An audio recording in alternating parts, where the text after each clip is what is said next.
Robert Greene के law 31 says control the options, get others to play with the cards you deal. हम एक जटिल दुनिया में रहते हैं। हम सब लोग यही चाहते हैं कि हम अपने चुने हुए रास्ते पे चले। सारे जो ऑप्शंस है, सारे जो विकल्प है, वो हमारा ही चुना हुआ होना चाहिए। और अगर आप एक ऐसे पोजीशन में हो कि आप ऑर्डर दे के लोगों को कह सको कि मैंने ये तुम्हारे लिए चुना है, तुम इसी रास्ते पे चलो तो तुम्हें फ़ायदा होगा, तो लोगों को पसंद नहीं आएगा, वो आपका बहिष्कार भी कर सकते हैं। इसको हम कैसे इससे डील करें और कैसे अपने जगह को बचाए रखने के लिए लोगों को ऐसे एक ऑप्शन दे जिस विकल्प से उसे लगे, सामने वाले को लगे कि वो अपने चुने हुए विकल्प पर चल रहा है, लेकिन एक्चुअली जो कंट्रोलिंग पावर है वो आपके हाथ में है। तो how to keep your words or say also, and also make or get the work done by others according to your plans. विकल्प को अपने अनुसार नियंत्रित करो। कानून का जो ये मूल अर्थ है, लोगों को ऐसा महसूस कराओ वे स्वतंत्र रूप से चुनाव कर रहे हैं, जबकि असल में सभी विकल्प तुम्हारे ही फायदे में हों। जैसे आप कार्ड्स, ताश के पत्ते सारे अपने ही चुने हुए होते हैं आपके, और जब लोग उसी कार्ड्स पे खेलते हैं, चुने हुए रास्ते आप ही के ही है, लेकिन उसको लगता है कि उसने चुना है। उससे क्या होता है, आपका जो पोजीशन है वो बरकरार रहता है, आपका ताकत बरकरार रहता है। जब सामने वाला सोचता है कि उसके पास चुनने की आज़ादी है, तब वो विरोध नहीं करेगा, वो आपके अगेंस्ट में नहीं जाएगा। और अगर तुम बिना टकराव के अपनी बात मनवा लेते हो, तो उससे आपको ही फ़ायदा है। आप देते हो आपके अधीनस्थ के सामने, वो एक तरफ खाई है, एक तरफ कुआं है, लेकिन उसे तो ये पता नहीं होना चाहिए कि आपने जो विकल्प चुना है, दोनों तरफ से आप ही का फ़ायदा है, आप ही उसे नचा रहे हो। उसको लगेगा उसने आपका नहीं, उसने अपने दिमाग से चुन के अपने रास्ते पे चलने का एक निर्णय बनाया है। इंसान को चुनाव का भ्रम पसंद होता है। सीधे आदेश से लोग विरोध करते हैं, वो गुस्सा हो जाते हैं। सीमित विकल्प देने पर निर्णय तुम्हारे नियंत्रण में रहता है। सामने वाला खुद को बहुत शक्तिशाली महसूस करता है, जबकि शक्ति तुम्हारे हाथ में होती है। तो चॉइसेस आप रखते हो दूसरों के सामने, उसे लगता है कि वो ही चूज़ कर रहा है, लेकिन हर तरफ से फ़ायदा आपको ही होने वाला है। That's why your power remains, आपकी जो ताकत है, जो शक्ति है, वो आपके पास ही रहता है। कमज़ोर बनाम कम नुकसान वाला विकल्प। एक विकल्प बहुत ख़राब दिखाओ, दूसरा कम बुरा, लोग दूसरे को ही चुनेंगे। रॉबर्ट ग्रीन कहते हैं कि सबसे अच्छा है ए और बी दो विकल्प रखो और सारे अल्फ़ाबेट्स भूल जाओ, और इन दोनों विकल्पों में एक को चुनने का अधिकार उनको दो। दोनों ही विकल्प आप ही ने बनाया है। यहाँ पे उन्होंने एक बहुत अच्छा एग्जाम्पल दिया है कि हेनरी किसिंगर निक्सन प्रेसिडेंट रहते हुए, वो उनके बहुत एक सेक्रेटरी थे, उनका किसिंगर का जो इन्फॉर्मेशन बहुत ज़्यादा था, उनका वे ऑफ मूवमेंट बहुत ज़्यादा शक्तिशाली था, लेकिन निक्सन था, वो प्रेसिडेंट था, उसके पास बहुत ताकत थी। तो उसने क्या किया, हेनरी किसिंगर हमेशा विकल्प रखते थे, हाँ, ये सारे ऑप्शंस हैं, आप इनमें से चलो। ये करते करते निक्सन धीरे धीरे किसिंगर के पथ में चलने लगे, उनके पथ निर्देशक बन के। उससे क्या हुआ, वो जटिल और जटिल समस्याओं पर घुसने लगे, और इसी तरह निक्सन एकदम से अपना पूरा कंट्रोल किसिंगर के हाथ में दे चुका था। तो that is how you control. यहाँ पे उन्होंने और एक चीज़ बताया है कि जैसे बच्चे होते हैं, उनको लगता है कि हम वही करें जो वो चाहते हैं, तो बच्चों को भी विकल्प दो, खुद मत चुनो। वो बच्चा जो आपका जो चूज़ किया हुआ रास्ता है वो नहीं चुनेगा, वो ऑपोजिट करेगा। तो दोनों ही रास्ते के कंट्रोल अपने हाथ में रखो और बच्चे को चुनने दो। तो that is how you can save your position. 1860 John D Rockefeller, जिसे हम कहते हैं कि उनके पैसे से ही अमेरिका चलता है, तो उसी का उनका एक बहुत चालाकी पूर्ण जो बिजनेस आइडियाज़ थे, वो चाहते थे कि ऑयल को खरीदें, लेकिन डायरेक्टली खरीदेंगे तो लोगों को पता चल जाएगा कि उसका क्या उद्देश्य है। तो वो क्या करता था, जो ट्रेन ऑयल को, तेल को लेके जाता था, उन सारे रेल्स को वो खरीदने लगे, और लोगों को पता भी नहीं चला कि वो किस लिए खरीद रहे हैं, क्योंकि उनका असली नज़र तो तेल पे था। ऐसे ही रॉकफेलर धीरे धीरे पैसा बनाता गया, और वो उसके जो छोटे छोटे बिजनेसमैन थे उनको बहुत कम लाभ मिलता था, लेकिन एक ऑप्शन उन्होंने रखा था, वहाँ पे विकल्प रखा था। तो और एक एग्जाम्पल उन्होंने दिया है कि अपना दाम बढ़ाओ। अगर आप अपने जो प्रोडक्ट है उसका प्राइस बढ़ाओगे, तो अगले को लगेगा कि अगर आज मैंने ख़रीद लिया तो कल ये प्राइस बढ़ सकता है, तो मेरे को नुकसान हो सकता है। तो अपना प्राइस बढ़ा के रखो, वो झट से खरीदेंगे। अगर विकल्पों से काम नहीं चलता तो लोगों को डराओ, उनके अंदर में भय पैदा करो, और ऐसे भय पैदा करो कि उनको लगे कि और तो कोई जगह नहीं है, और धीरे धीरे वो प्रोक्रेस्टिनेट करते, मीन्स आज नहीं कल करूँगा, कल नहीं परसों, ऐसे वो टालते जाएंगे।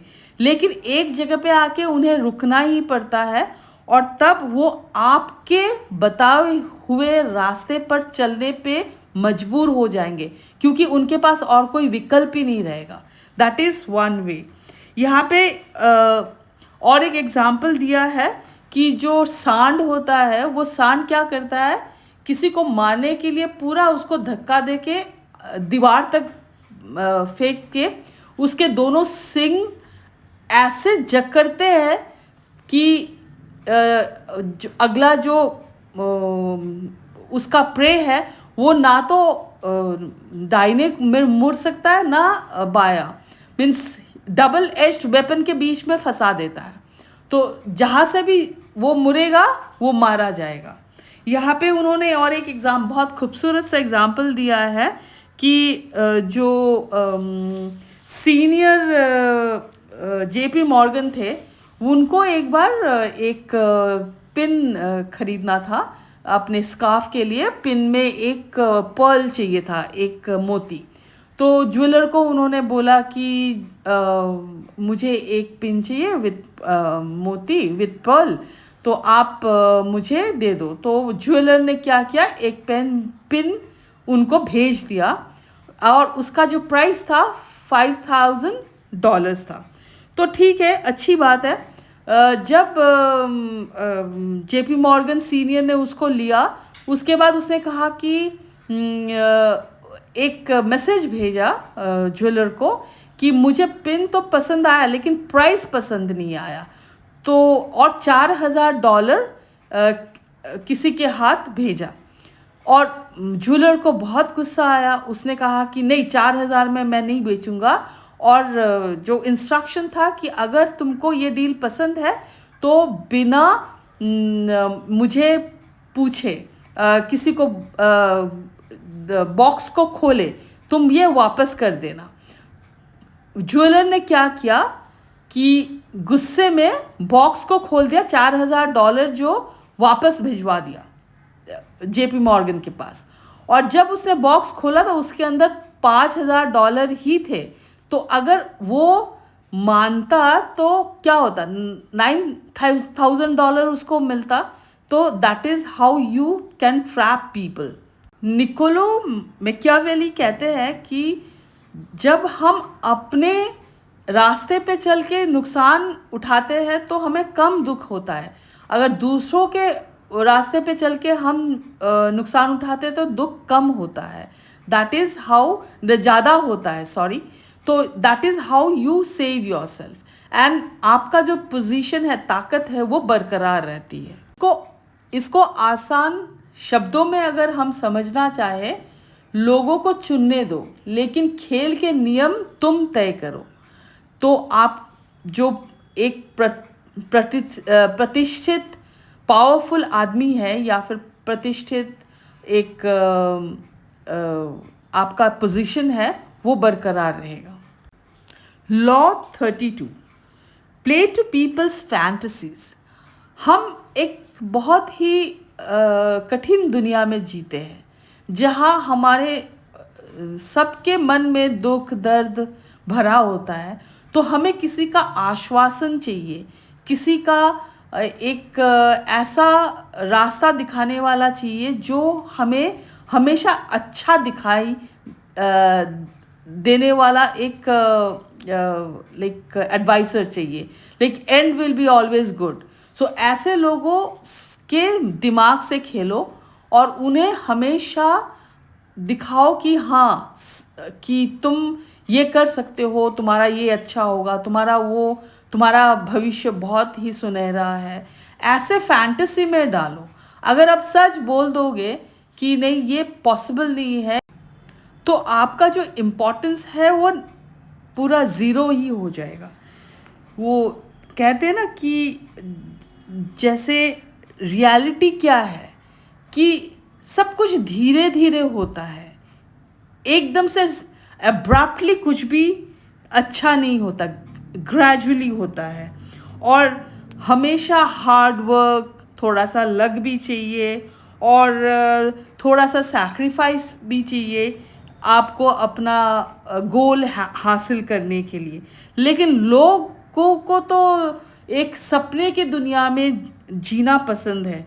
वो सडनली एक ट्रांसफॉर्मेशन चाहते हैं, सडनली अपनी उन्नति चाहते हैं। ऐसा नहीं होता। और इसको अगर आप लक, सैक्रिफाइस, ये सब वो लोग मानते नहीं हैं जो नॉर्मल इंसान है। तो इनको आप कैसे अपने काबू में करोगे या फिर उन्हें समझाओगे? समझाने से तो वो लोग आपके विरुद्ध हो जाएंगे। इससे अच्छा कि आप लोगों को एक सपना दिखाओ। और सच्चाई अक्सर निराशाजनक होती है। लोग आशा, चमत्कार और आसान समाधान चाहते हैं। कल्पनाएं डर और असुरक्षा से राहत देती है।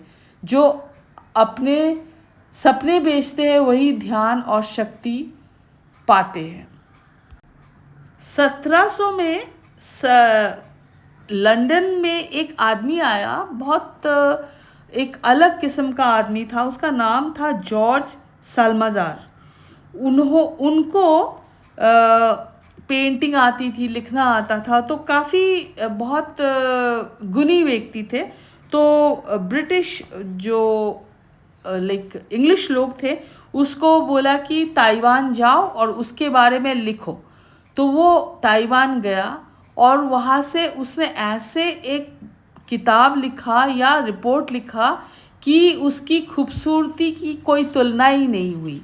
और फिर लोगों ने उसे इतना पसंद किया, इतना सम्मान दिया कि लोग उनके फ़ैन हो गए और उनकी जो एक प्रतिष्ठा बनती रही तो वो ज़िंदगी भर बनी रही।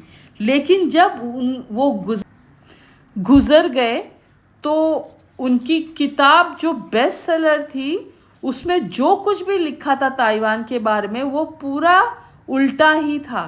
वो जो सच्चाई उन्होंने देखी थी उसको उन्होंने कभी भी किताब में नहीं लिखा।